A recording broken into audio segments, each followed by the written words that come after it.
안녕하세요. 경기도에서 살고 있는 곧 40이 되는 여자입니다.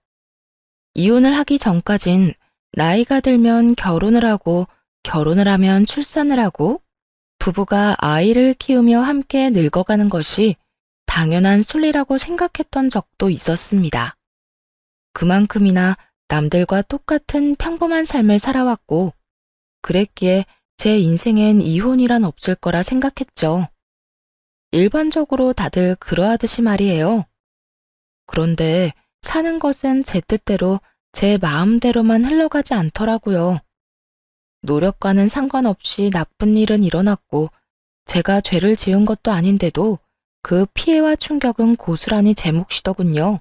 그래도 지금은 사람 사는 것처럼 살고 있지만 한때는 아무것도 못하고 방 안에서만 지냈던 시간도 있었어요.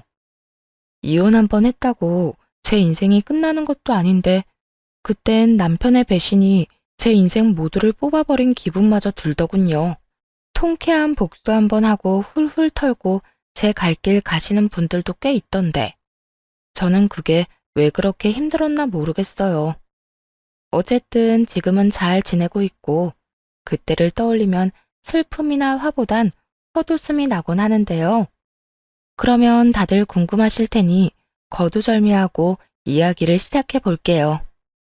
남편과는 소개팅으로 만나 결혼까지 하게 된 부부였습니다. 남편은 저보다 3살 많고 중소기업에 다니고 있었어요. 나이에 비해 진급이 빨라 직급은 과장님이었고요. 저는 대기업에 다니고 있었는데 시모는 이게 또 불만인 듯 하더라고요. 친구들이나 친인척을 만나면 우리 며느리 대기업 다니는 거 알지? 뭐 필요한 거 있으면 말만 해. 라고 자랑을 하면서도 꼭 제 앞에선 기분 나쁜 말을 하곤 했습니다. 혹시나 해서 하는 말인데 어떤 회사에 다니느냐가 중요한 게 아니라 그 회사에서 어떤 역할을 하느냐가 중요한 게다. 네? 아, 네. 그렇죠. 우리 아들이 과장님인 건 잘 알고 있지? 너는 고작 해야 대리이고 말이야. 대기업 다녀도 직급 차이가 있으니 우리 아들 무시할 생각은 하지도 마라. 저는 그런 생각을 한 적도 없는데 시모는 매번 이런 식으로 압박을 주더라고요. 이것뿐만이 아니었죠. 드라마에서나 보던 대사를 당연하다는 듯 읊어대기도 했습니다. 너, 우리 아들 아침밥은 해주고 있지? 간단하게 같이 먹고 있어요. 죽이나 삶은 고구마, 달걀, 과일 같은 걸로요. 뭐? 그거 먹고 나가서 일을 어떻게 하니? 밥, 국, 반찬 3가지는 있어야 할 거 아니야. 처음엔 그렇게 차렸는데 잘 안 먹더라고요. 그래서 가볍게 챙기고 있어요. 남편도 이 편이 더 좋다고 하고요. 우리 아들이 그게 정말 좋아서 좋다고 하는 거겠니? 다 네 눈치 봐서 그러는 거지. 아, 너 우리 아들 와이셔츠는 날마다 다려주고 있지? 드라이 맡기면 다 다려서 가져다 줘요, 어머님. 그게 마음에 안 들면 남편이 직접 다시 다리고요. 이것 봐라, 이것 봐. 너, 아녀자가 돼서 뭐 하나 제대로 하는 게 없지 않니? 맞벌이 한다고 해도 넌 주부야, 주부. 집에서 남편 뒷바라지를 잘해서 남자가 나가서 큰일을 할 거 아니니? 헛웃음이 다 나오더라고요. 남편이요. 총각 때도 아침밥은 얻어먹은 적이 없다고 하더라고요. 그래서 결혼하고 나서 제가 차려주는 아침밥도 부담스러워서 소화가 안 된다고 간단하게 먹자고 먼저 했었고요. 아들 식습관을 그렇게 잡히게 한 사람이 며느리 한번 잡아보려 아침밥 타령을 하는 상황이니 웃음이 날 수밖에요. 거기에다 와이셔츠도 마찬가지예요. 양복뿐만 아니라 본인 빨래는 본인이 알아서 하는 습관이 들어 제가 건드리면 그게 더 불편하다고 했던 사람이 남편이었습니다. 이렇듯 시자를 달고 나자 시모는 폭군과 다름이 없었고 이럴 때마다 남편이 나서 주었어요. 엄마, 내가 웬만하면 듣고만 있으려고 했는데 적당히 좀 해. 내가 뭘 어쨌다고 나한테 이러니? 다 널 위해서 하는 말인데. 다 날 위한 말이 아니니까 그렇지. 그리고 엄마도 내 아침밥 안 해줬잖아. 그거야. 아침을 해줘도 네가 제대로 안 먹으니까 그렇지. 나라고 해주기 싫어서 안 한 줄 알아? 집사람도 마찬가지야. 신혼 때는 아침 차려줬는데 내가 속 불편하다고 안 먹었어. 그러니까 더는 아침 가지고 뭐라고 좀 하지 마. 그리고 내 양복은 내가 챙기는 게 편하니까 그것도 뭐라고 하지 말고. 넌 엄마가 무슨 말만 하면 네 마누라 편들기 바쁘더라. 편들만 하니까 들지. 엄마, 말이야 바른 말이라고. 중소기업이랑 대기업이랑 비교가 돼? 그냥 대단하다 우리 며느리, 장하다 우리 며느리 하면 되는데 왜 매번 트집 잡아서 이 사람을 괴롭혀? 이 엄마는 다 우리 아들 생각해서 그런 거지. 괜히 마누라한테 기도 못 펴고 살까 봐서. 이 사람이 그럴 사람이야? 오히려 나한테 우리 남편이 제일 잘났다, 최고다 하면서 나 지켜 세워주는 사람이야. 그러니까 앞으론 그러지 좀 마. 아들 이혼 당하는 꼴 보기 싫으면. 이렇게 남편은 늘 제 편에 서서 저를 보호해 주었고, 이런 남편이 있었기에 시모의 시비를 웃으며 넘길 수 있었습니다. 가끔 있는 시모의 문제만 아니라면 결혼 생활은 제가 꿈꾸던 생활과 가까웠어요. 출근을 해선 각자 맡은 바 일을 열심히 하고 퇴근하고 집에서 만나 함께 저녁을 먹고 시시콜콜 이야기 나누며 하루를 마무리하는 일상이 참 행복했죠. 그런데 어느 날부터 남편의 출장이 잦아지기 시작했습니다. 이번에 우리 평가 있는 거 알고 있지? 그것 때문에 당신 요즘 바빠서 매일 야근이잖아. 이번 일 제대로 해내기만 하면 진급은 따놓은 거나 마찬가지라서 한동안 바쁘기도 바쁘고 출장도 잦을 거야. 아마 주말에 출장을 가는 일이 많을 건데 당신이 이해 좀 해줘. 주말에? 나는 괜찮은데 당신이 피곤해서 어떡해. 어쩔 수 없지. 나도 나지만 우리 가정을 위해서 내가 더 열심히 해야지. 잦아진 야근에 주말 출장까지 남편이 수상하긴 했어요. 거기에다 바쁘다는 이유로 점점 예민해져 다투는 날들도 생겨났고요.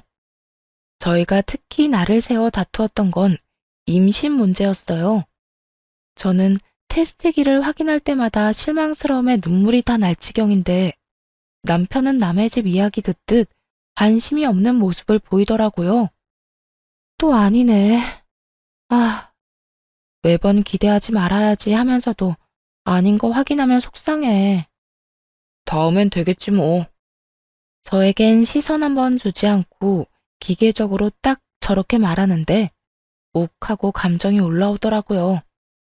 여보, 지금 다른 집 이야기해? 우리 이야기하잖아. 이번에도 임신 아니라고 나만 속상해? 나도 속상해. 그런데 나까지 울고불고 한다고 달라지는 게 있어? 달라지는 건 없어도 관심은 좀 가져야 할 거 아니야. 당신 이렇게 무관심한 모습 보일 때마다 나 섭섭해. 아, 진짜. 나 바빠서 힘들어하는 거 당신 눈엔 안 보여? 잠잘 시간도 부족하고 주말엔 쉬지도 못하고 출장 다녀. 그런 나한테 이렇게 징징거려야 해? 징징? 당신 어떻게 나한테 그런 식으로 말할 수가 있어? 내 입장에선 당신한테 위로 정도는 바랄 수도 있는 거잖아. 위로도 내 상황이 좋아야 할 마음이 생기는 거야. 나도 힘들어서 예민한데 당신까지 옆에서 계속 우는 소리 하면 나도 지쳐. 나도 힘들다고. 나만 좋자고 임신 준비해? 나만 원해서 임신 준비하는 거냐고. 당신이 먼저 이야기 꺼내서 시작한 준비인데 왜 나만 이렇게 마음고생, 몸고생 해야 하냐고. 그렇게 힘들면 하지 마. 안 하면 될 거 아니야. 그까짓 임신이 뭐라고 사람을 이렇게 못살게 굴어? 그래, 그만하자, 그만해. 나도 이 문제로 당신하고 다투는 거 지긋지긋하다고. 이쯤엔 서로 감정이 많이 상한 터라 한번 다투기 시작하면 상처되는 말이 오가기 일쑤였고, 사이가 멀어지면 멀어질수록 변해버린 남편이 의심스러울 수밖에 없었어요. 그런데 남편의 얼굴이 점점 더 헬쑥해지고 일거리를 집으로 가지고 와 새벽까지 일을 하니 의심은커녕 안쓰러운 마음마저 들더라고요.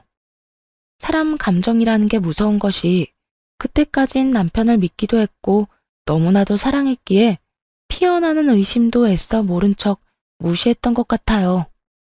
그날도 마찬가지였습니다. 제 생일이었는데 주말이 겹쳐 오랜만에 남편과 좋은 시간을 보내야겠다고 기대를 했죠. 그런데 남편이 또 출장을 가야 한다고 하더라고요. 급하고 중요한 출장이라며 서둘러 짐을 챙겨 집을 나서더군요. 눈치를 보아하니 제 생일이란 건 전혀 모르는 듯했고 전 또 섭섭한 마음이 들었죠. 하지만 중요한 일이라고 하니 마음을 어지럽히기보단 이해하려고 노력했습니다. 매년 있는 생일 유난 떨지 말자고, 내년, 내후년엔 더 행복하겠지 하고요. 그렇게 생일날 혼자 집에 있는데 시모가 들이닥치더군요. 보약 한 박스를 들고 왔는데 그렇지 않아도 좋지 않은 마음에 비수를 내리꽂으며 한약을 주더라고요. 내가 어디 가서 너희를 좀 물었는데 너희가 애가 안 생기는 게 다 너 때문이라고 하더구나. 네? 저요? 그래, 너. 네가 기가 너무 세서 아이도 안 들어서고 우리 아들 일도 잘 안 풀린다고 하더라.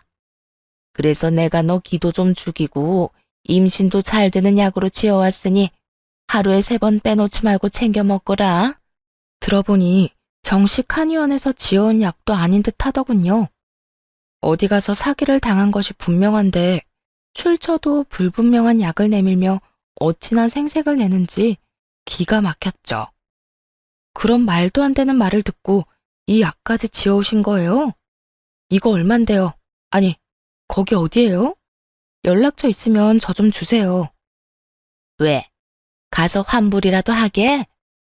환불만 하겠어요? 가서 왜 그딴 말을 했는지, 그런 말을 한 근거는 있는 건지 제가 좀 드러나 봐야겠어요. 아서라, 여기 예약도 힘들어서 지인들한테 부탁하고 부탁해서 다녀온 곳이야. 괜히 의심하면 약발만 떨어지니 긴 말 말고 시키는 대로 해. 단호한 시모를 보아하니 제가 무슨 말을 해도 씨알도 먹히지 않을 것 같았어요. 그 사기꾼이 몸에 좋다면 돌가루 물도 약물이라며 마실 사람 같아서 더 말해봤자 시간 낭비만 될 것이 뻔했죠. 아, 네, 알겠어요. 거기 두시면 정리해놓고 한 포씩 챙겨 먹을게요. 그래, 얼른 챙겨 먹고 얼른 애나 좀 만들 거라. 네. 다 알겠으니까 이만 돌아가 주세요. 제가 좀 피곤해서요. 다른 날도 아닌 생일에 혼자 있는 것도 서러운데 시모와 실랑이 하고 싶지 않았어요. 대충 알겠다고 하며 시모를 돌려보내려고 하는데 눈치도 없는 시모는 이번엔 잠자리 간섭을 하기 시작했죠. 그런데 너희 잠자리는 가지고 있니? 언제 가졌니? 일주일에 몇 번씩 가지니? 친정엄마도 조심스러워 묻지 않는 잠자리를 왜 시모들은 아무렇지도 않게 물어보는지 모르겠어요. 말 나왔을 때 제대로 짚고 넘어가지 않으면 계속 이 문제로 괴롭힐 것이 분명해서 한 소리 하기로 했습니다. 남편이 요즘 바빠서 항상 늦고 피곤해해요. 저희가 알아서 잘하고 있으니 그런 것까진 묻지 말아주세요. 저 불편해요. 네가 알아서 잘하면 나도 이런 말까지 하겠어? 남자들이 바쁘다고 하면서 밖으로 놔두는 거, 그거 여자가 제대로 못해서 그런 거다. 저도요, 직장 생활을 하는 것 치고서는 할 도리는 다 하고 살아요. 도리? 네가 할 도리는 다 하는데 내 아들이 저리 밖으로 놔둘겠어? 네가 남편 기죽이고 잔소리하니까 이런저런 핑계로 집에는 안 오는 거겠지. 그런 게 아니라 진급 앞두고 정말 바빠서 그런 거라니까요. 제 말을 못 믿겠으면 남편한테 전화해서 물어보면 되잖아요. 우리 아들 신경 쓰이게 내가 왜 그래야 하니? 난 우리 아들 방해하기 싫다. 사람 약 올리는 것도 아니고 비아냥대는 말투로 속을 긁어대니 짜증이 확 올라오더라고요. 이러니 저러니 해도 시어머니이니 그에 걸맞은 대접은 해주고 싶었는데 또다시 시작된 말도 안 되는 모함에 그만 폭발하고야 말았습니다. 이왕 말이 나왔으니 다시 물어보자. 너 진짜 우리 아들 기죽이는 거 아니지? 너 대기업 다닌다고 우리 아들 무시하고 그러는 거 아니냔 말이야. 어머님, 아니라고 몇 번을 말씀드려야 믿으실 거예요. 아니, 제가 무슨 말을 하면 그 말을 제대로 듣기나 하세요? 매번 아니라고 해도 똑같은 말, 똑같은 질문. 지겹지도 않으세요? 내가 할 일 없어서 똑같은 말 하는 줄 아니? 지금 돌아가는 상황이 그렇잖아. 아들은 바쁘다는 핑계로 집에도 없지. 임신 준비한다고 한 너는 소식도 없지. 정황상 그런 생각이 들 수밖에 없잖니? 그건 어머님 혼자만의 억측이라고는 생각 안 해보셨어요? 억측이란 말이 욕도 아니고 비속어도 아닌데 시모는 잘 걸렸다라는 투로 꼬투리를 잡더군요. 그 김에 오늘 제 버릇 좀 고치겠다는 굳은 의지를 보이면서요. 억측? 억측은 무슨? 지금도 봐라. 하늘 같은 시어머니한테도 이렇게 구는데 네 남편한테는 오죽하겠어? 할 말 있으면 따박따박 피곤한 사람 붙잡고 다 했겠지. 사이가 나빠지는 데는 다 이유가 있는 법이야. 어머님이 이러지만 않으면 저희 사이엔 아무런 문제가 없거든요. 저희가 잘 살기 바라시는 거면 저 좀 가만히 내버려 두세요. 얘가 말하는 버르장머리 좀 봐라. 넌 그게 시어머니한테 할 말인 거야?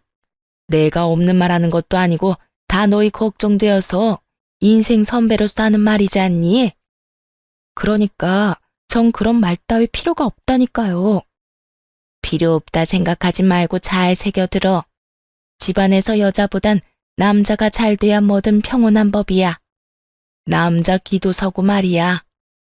여러분도 느껴지시나요? 도저히 말이 통하지 않는다는 거요.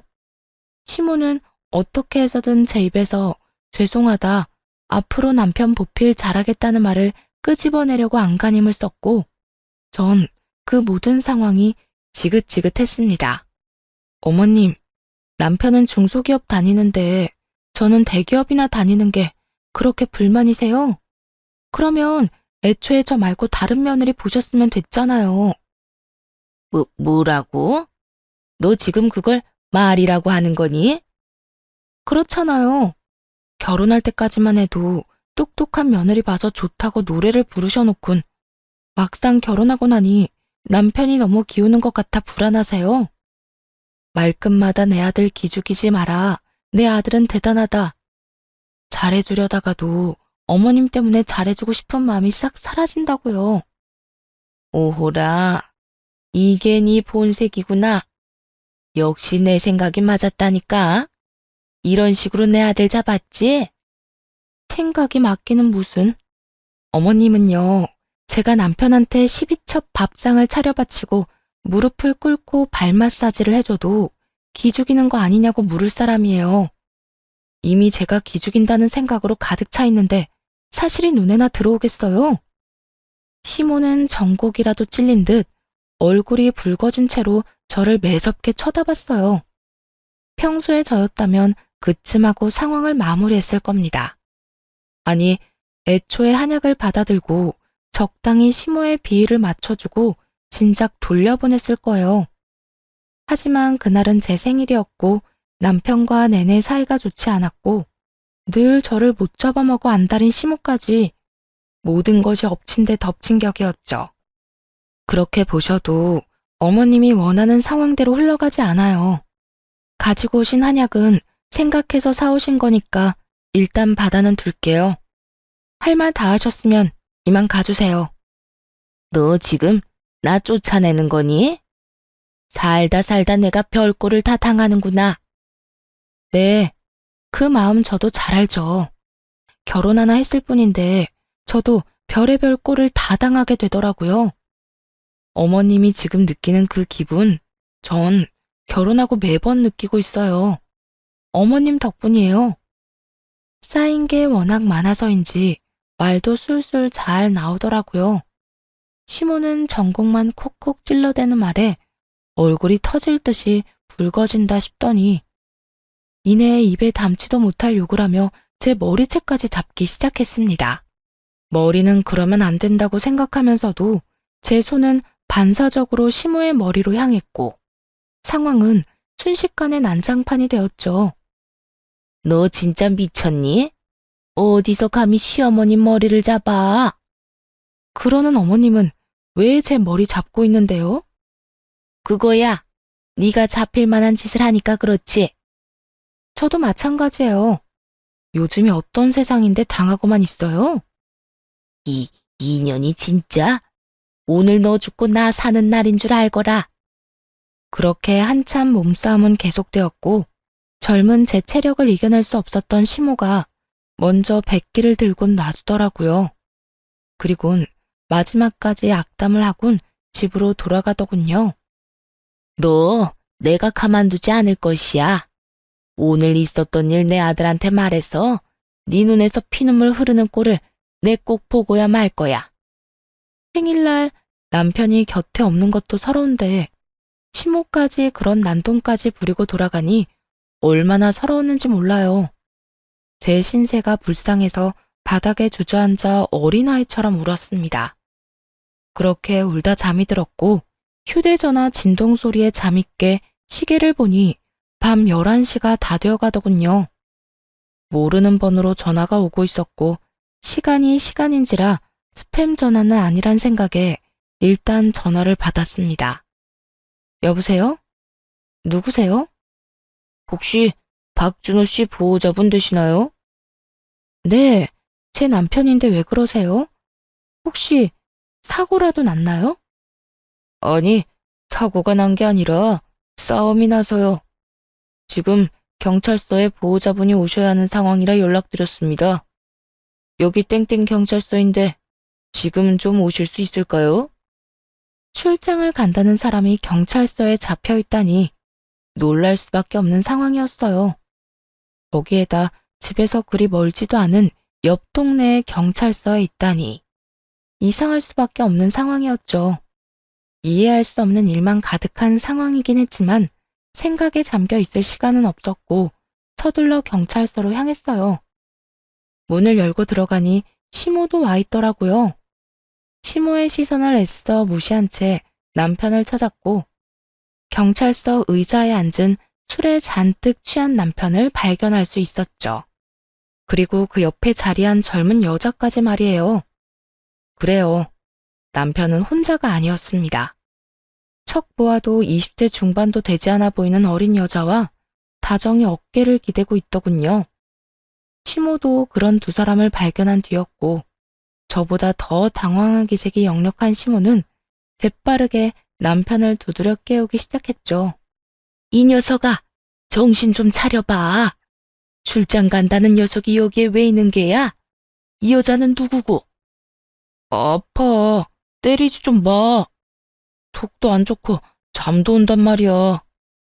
아우, 술 냄새. 도대체 술을 얼마나 마신 거야? 도대체 어떻게 된 일이에요? 우리 아들이 왜 이 경찰서에 있는 거냐고요? 남편을 깨우다 지친 시모는 경찰분에게 어떻게 된 상황인지 묻기 시작했고 경찰분은 여러 눈치를 살피더니 차근차근 상황을 설명해 주더군요. 그게 요 앞에 호수 아시죠? 거기 술집에서 싸움을 하셨어요. 저기 있는 젊은 남자분들이랑. 우리 아들이 싸움을요? 그럴 리가 없어요. CCTV는 확인해 보셨나요? 지금 생사람 잡고 있는 거 아니냐고요? CCTV 다 확인해 봤고요. 본인도 인정하고 진술 끝난 상태입니다. 저 여자분이랑 같이 술집에 있는데 저 젊은 남자분들이 저 여자분한테 같이 술 한잔 하자고 전화번호 알려달라고 해서 화나서 먼저 때렸다고요. 우리 아들이요? 저 여자가 도대체 뭐길래 우리 아들이 그런 짓까지? 그럴 리가 없다고요. 저희는 그런 것까지 모르고요. 어쨌든 있었던 사실만 말씀드리는 것뿐입니다. 보호자분 오셔야 한다니까 어머님이랑 아내분 부르셨고요. 한사코 두 분 다 오셔야 한다고 해서 두 분 다 불러드렸으니 얼른 깨워서 데리고 가세요.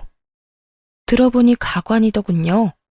그간 왜 남편 행동이 바뀌었나 했더니 일이 바빠서가 아닌 외도나 저지른다고 예민하게 굴었던 것이더라고요. 유난히 헬쑥해진 얼굴도 두 여자를 오가다 보니 그랬던 것이었고 출장이 잦았던 것도 외도 때문이었죠. 그리고 그날 제 생일도 잊은 남편놈은 상간녀와 함께 불륜의 메카로 불리우는 호수에서 좋은 시간을 보냈고 거기에서 상간녀로 인해 싸움까지 난 것이었습니다.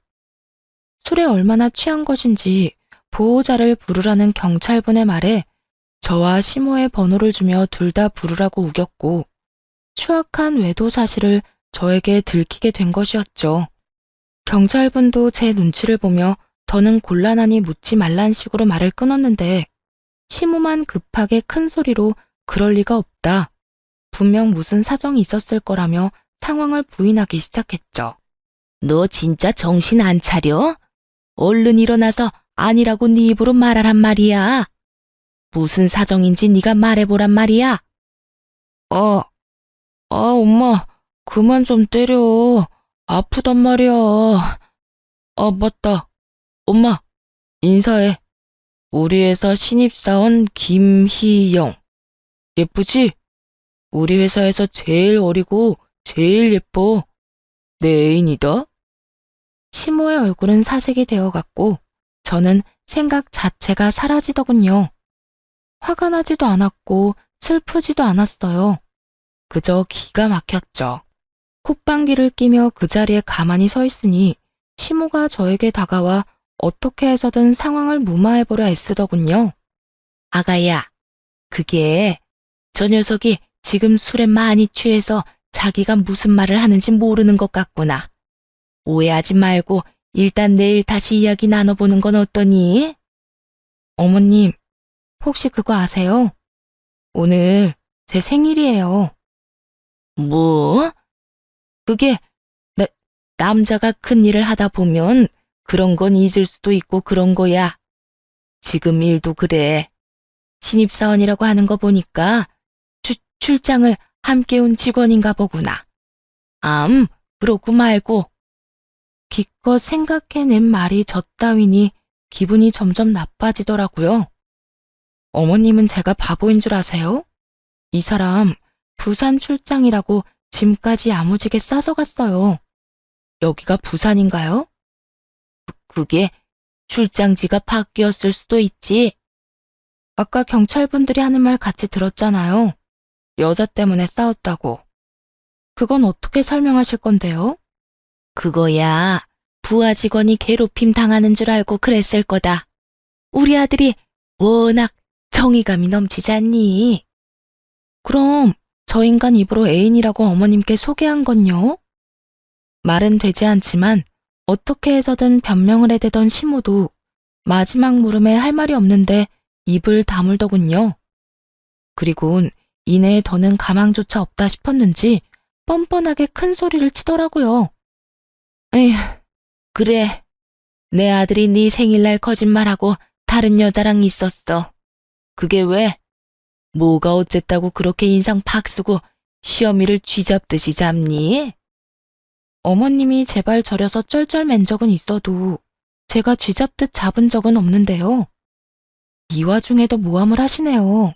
참 대단하세요. 어쨌든 남자들이 큰 일을 하다 보면 잠시 한눈도 팔고 그러는 거야. 그 정도는 네가 당연히 이해하고 살아야지. 큰일로 따지면 제가 더 큰일을 하는데 그러면 저도 바람 피워도 되겠네요? 이 건방진 것이 어디 감히 시어머니 앞에서 바람 피운다는 이야기를 해? 제가 지금 그런 거 따지게 생긴 줄 아세요? 지금 당장 저 인간 씹어먹어도 속이 안 풀릴 것 같다고요. 그런데 뭐요? 남자가 뭐가 어쩌고 저쩌요? 그게 지금 저한테 할 말이에요. 냉정히 가라앉았던 감정은 시모가 입을 떼면 뗄수록 이성을 잃을 만큼 달아올랐고 뻔뻔하게 나오던 시모도 도저히 안 되겠다 싶었는지 또 태세를 바꿔 빌기 시작하더군요. 그래, 네 심정 어떤지 안다. 그냥 바람을 피웠다고 해도 기가 막히는데 하필 네 생일날 이런 꼴까지 보게 됐으니 속이 많이 상했겠지. 내가 대신 사과하마. 미안하다, 아가야. 이런 일 때문에 이혼할 것도 아니고 너도 적당히 하고 넘어가 주려무나. 누가 그래요? 이런 일 때문에 이혼 안 한다고? 설마 너 이혼할 거니? 네, 이혼할 거예요. 지금은 무슨 조선시대도 아니고 누가 남편 외도를 참고 살아요. 그것도 이런 꼴까지 다 봤는데 제가 미쳤다고 참고 살아요? 아가야, 다시 생각해보려무나. 내 아들이 이혼이라니 말도 안 되는 일이야. 이혼남 되면 회사에서 평판도 나빠질 테고 앞길에 얼마나 큰 지장이 되는지 알고 있지 않니? 거짓말 하나 보태지 않고 딱 이렇게 이야기하는데 저보다 더 빠르게 경찰분들이 헛웃음을 치며 한숨을 쉬시더군요. 그 말 들으니 더 이혼해야겠네요. 전 절 배신한 저 인간이 잘 먹고 잘 사는 꼴은 절대 보기 싫거든요. 그러지 말고 이때까지 같이 산 정을 생각해서라도 다시 생각해보렴. 너도 이혼녀 되면 좋은 거 하나 없지 않니? 참고 사는 거보다 이혼녀 되는 게 저의 정신건강엔 더 좋을 것 같네요. 그러면 술에 취한 아들이랑 새 며느리 잘 챙겨서 가세요. 아가야! 아가야! 절규에 가까운 소리를 내며 시모가 불렀지만 그대로 경찰서를 나와 집으로 돌아왔습니다. 집에 도착하고 나니 그제야 실감이 나더라고요. 믿어 의심치 않았던 남편이었기에 그 배신감은 정말 말로 다하지 못할 정도였습니다. 그리고 그 배신감을 원동력 삼아 생각하고 또 생각했어요. 어떻게 해야 이 원통스러운 마음을 조금이라도 돌려줄 수 있을지 말이에요. 그리고 기다리던 해는 떠올랐고 전 곧장 한약을 챙겨 남편의 회사로 찾아갔어요. 로비에 들어서자마자 저를 알아본 직원들이 인사를 건네주더라고요. 친절하게 사무실까지 안내도 해주어 쉽게 사무실에 도착한 저는 바로 상간녀를 찾았어요. 과장 부인이 신입사원을 찾는 것이 아무래도 이상했는지 직원들은 어리둥절한 얼굴로 상간녀의 자리를 알려주었고 언뜻 보니 자리에 엎드려 있는 상간녀가 보이더군요. 전 상간녀를 향해 가며 한약 한 포를 뜯었고 상간녀를 불러 저를 보게 한 후 그대로 얼굴에 뿌려버렸습니다. 이게 뭐야? 당신 누구? 사모님!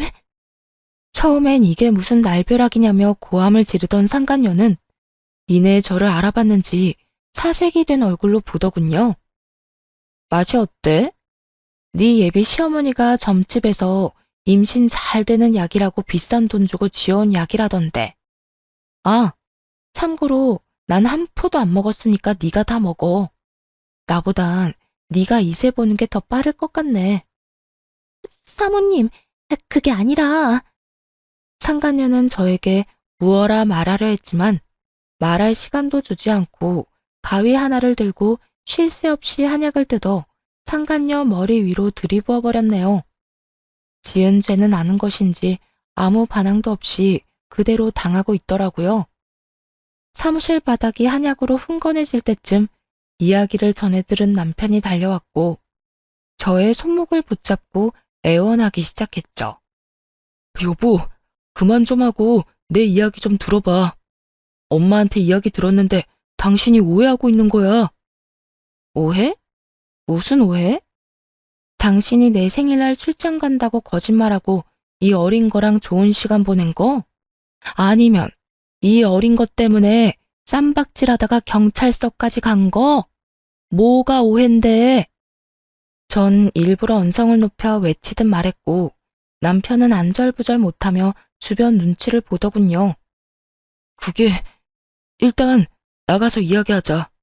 당신이 여기서 이러면 앞으로 내가 회사 생활은 어떻게 해? 일단 나가기만 하면 내가 천천히 다 설명할게. 설명? 나 그딴 거 필요 없어. 당신이 그날 경찰서에서 이 어린 거 어머님한테 애인이라고 소개한 거 기억 안 나? 이미 들을 설명 다 들었는데 이제 와서 무슨? 아니야, 아니라니까. 그건 내가 너무 취해서 헛소리 한 거라니까. 취중 진담이겠지. 됐고, 이혼하자고 말하려고 왔어. 곧 소장 보낼 테니까 시간 끌지 말고 이혼해.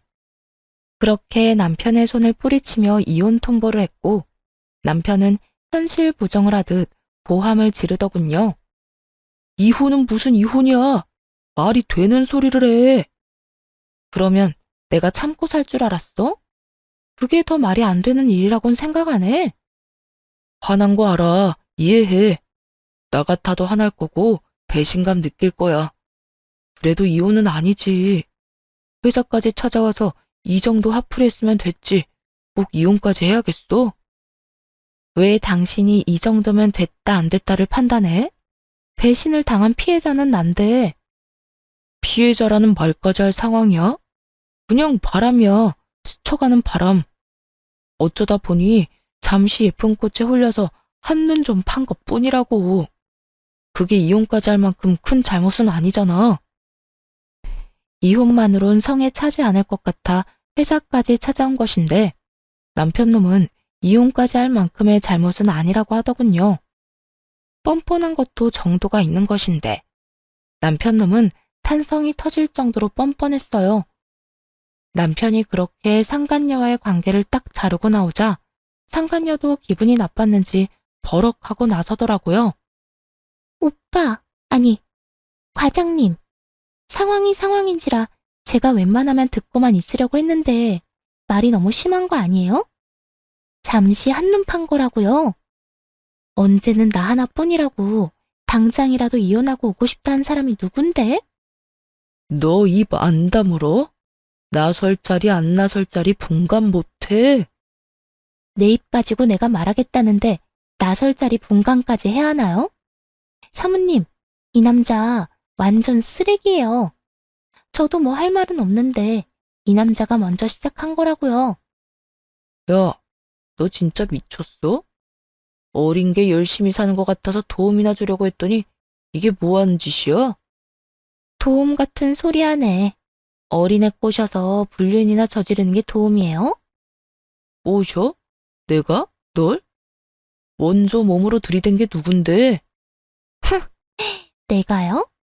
먼저 주말마다 연락해서 밥 사준다, 커피 사준다, 드라이브 하자 한 게 누군데? 이제 와서 딴 말이에요?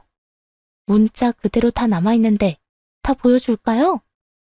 난 그런 적 없으니까 괜히 사람 모함 그만하고 조용히 하고 있어. 여보, 이 여자 말 믿는 거 아니지? 다 거짓말이야. 나 이 여자 말처럼 그렇게 진지한 사이 아니었어. 그냥 스쳐 지나가는 바람이었다고. 사랑 아니었어. 상간녀의 입을 막은 남편은 서둘러 저를 향해 변명을 했고 전 그 모습에 더욱 화가 났습니다. 그러니까 그걸 왜 네가 판단하냐고. 스쳐가는 바람? 그건 바람이 아니야. 바람은 맞지만 당신이 생각하는 것처럼 깊은 사랑까진 아니야. 어쨌든 외도는 외도고 바람은 바람이야. 무슨 일이 있어도 이혼할 거니까 더는 긴 말하지 말고 이혼할 준비나 해. 곧바로 뒤돌아 그 자리를 나와버렸고 등 뒤로 서로의 탓을 하며 싸우는 소리가 들려왔죠.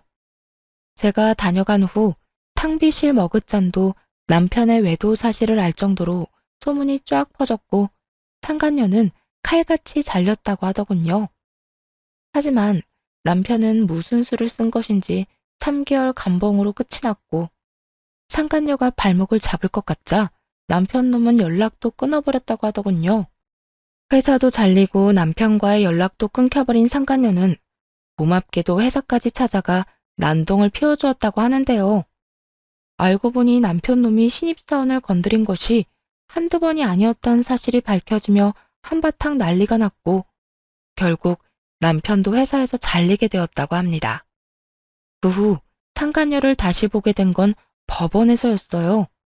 이혼 소송과 상간녀 소송 때문에 남편과 함께 어쩔 수 없이 마주치게 되었죠. 난동 부린다고 고생했다는 말 정도는 해주려고 했는데 어디선가 시모가 나타나 상간녀의 머리채를 낚아채더라고요. 이것이 너 때문에 결국 내 아들까지 회사에서 잘렸다며? 내가 오늘 너 가만히 안 둘 거야. 이 할머니가 미쳤나? 이거 못 나요? 너 같으면 놔주겠어? 네 머리털을 다 뽑아놔도 내 화가 풀리지 않을 지경인데 죽으려면 혼자 죽지 왜 내 아들까지 벼랑 끝으로 밀어? 시작한 사람은 두 사람인데 왜 나만 끝을 봐야 해요? 그렇게는 못하죠. 누구 좋으라고. 상간녀도 대단한 게 시모에게 잡힌 채로 한마디도 지지 않고 대응하더라고요. 시모는 그 반응에 더욱 거친 행동이 나왔고요. 이것이 아직도 정신을 못 차릴 거야? 기어코 오늘 피를 봐야 정신을 차릴 거야?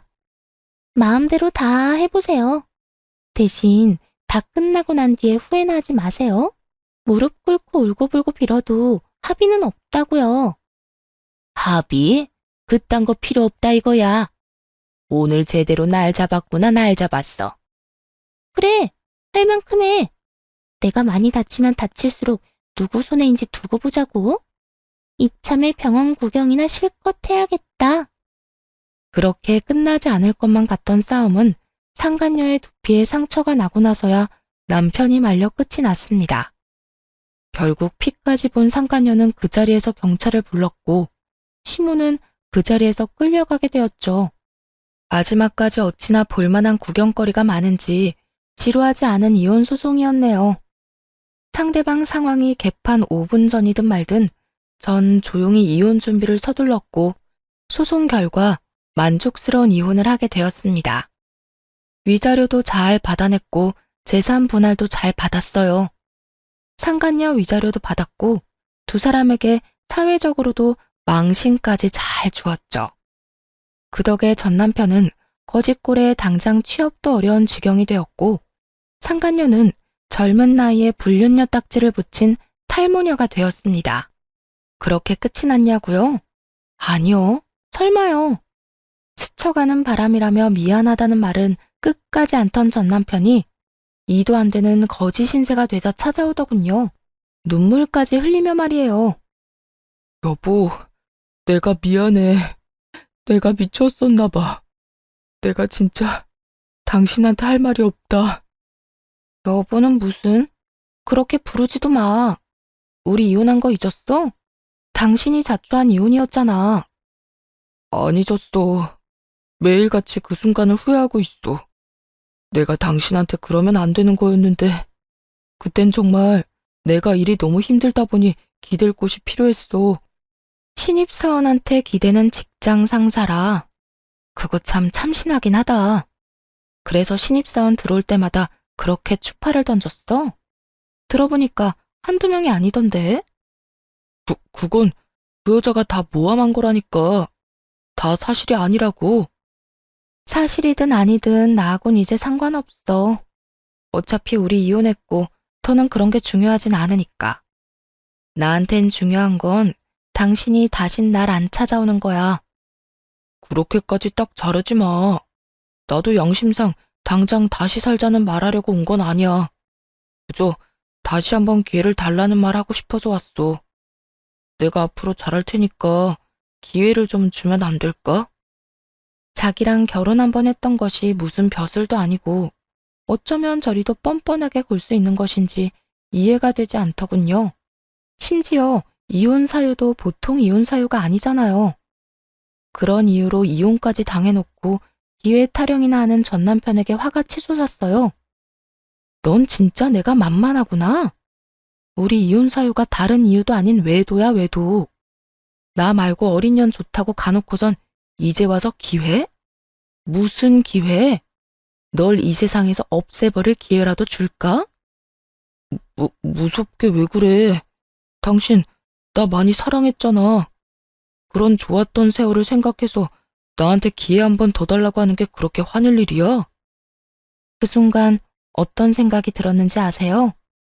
내가 이딴 인간인 걸 모르고 내 인생을 허비했구나라는 생각이요. 누굴 원망하고 싶지도 않고 그저 제가 한심했습니다. 그러면서 더는 한심하단 생각이 들지 않게 확실히 하기로 했어요. 아 뜨거워 하고 다신 찾아올 생각도 하지 못하게 만들어야 했죠. 야, 정신 차려. 좋았던 세월은 지나갔고 지나간 시간은 네가 무슨 생쇼를 해봤자 돌아오지 않아. 그러니까 여기서 시간 낭비하지 말고 꺼져. 차마 적진 못했지만 욕설을 섞어가며 제 심정을 전하자 전 남편 놈은 자리에서 일어나 마지막 발악을 하듯 제 팔을 붙들고 늘어지더라고요. 그래서 전 마지막 본때를 보여줄 요량으로 있는 힘껏 남편의 뺨을 올려붙였네요. 다시 찾아오잖아? 내 손 더럽힐 필요도 없이 경찰 부를 거야. 그리고 무슨 수를 쓰든 거기에서 못 나오게 해줄 테니까 그 정도 각오는 하고 찾아와. 알겠어? 정말 이렇게까지 나올 거야? 이렇게까지 나오게 만든 사람이 너야 너. 양심도 없이 어딜 찾아와서 기회 타령이야? 얼른 가. 다신 찾아오지 말고. 그렇게 돌아간 전 남편은 더는 찾아오지 않았고 그 뒤로 전 남편은 볼 것도 없이 한심한 꼴로 전 시모랑 오손도손 살고 있다는 이야기를 들을 수 있었네요. 가정 소중한 줄 모르고 허칫거리하고 다니더니 그 꼴 좋다고 생각했네요. 그 후 전 일단 부모님이 계신 지역으로 이사를 하며 이직도 했습니다. 사연 처음에 말씀드렸다시피 워낙 심적으로 힘들기도 했고 전 남편과 전 시모가 또 찾아올까 걱정이 크기도 해 내린 결정이었죠.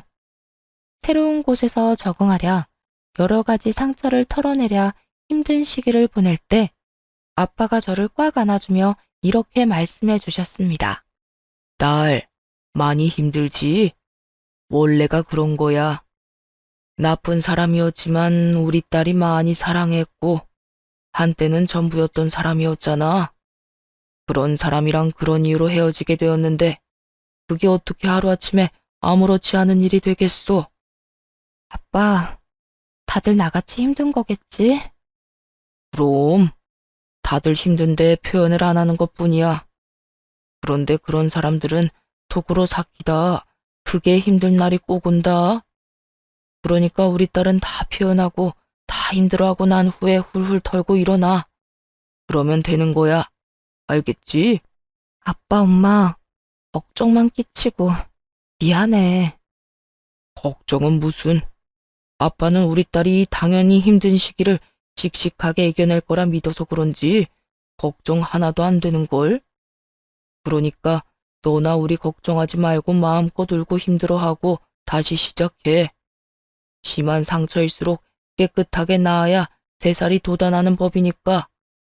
누구나 해줄 수 있는 저 말이 아빠의 입을 통해 나오니 큰 위로가 되더라고요. 더욱 와닿기도 했고요.